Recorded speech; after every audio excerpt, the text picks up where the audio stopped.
విద్యుత్ కార్మికులకు ₹1,00,00,000కు పైబడి ప్రమాద బీమా అందించడం దేశ చరిత్రలోనే ఒక రికార్డని డిప్యూటీ సీఎం భట్టి విక్రమార్క అన్నారు.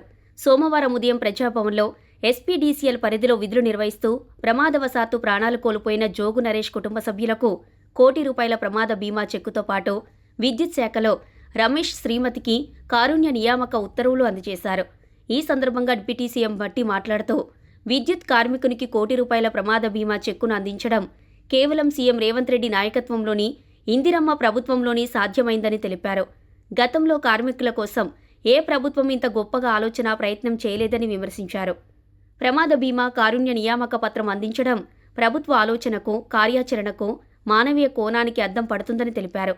కార్మికులకు ప్రమాద బీమా పథకాన్ని మొదట సింగరేణిలో ప్రవేశపెట్టి అనంతరం విద్యుత్ సంస్థల్లోనూ ఆచరణలోకి తీసుకువచ్చిన విషయాన్ని డిప్యూటీ సీఎం గుర్తు చేశారు. ₹1,00,00,000 పైబడి ప్రమాద బీమా విద్యుత్ సంస్థలో పనిచేసే కార్మికులందరిలో ఓ కొత్త భరోసా నింపుతుందన్నారు. విద్యుత్ ఉద్యోగులు అంకిత భావంతో రాష్ట్ర ప్రజలకు మెరుగైన సేవలు అందించాలని కోరారు.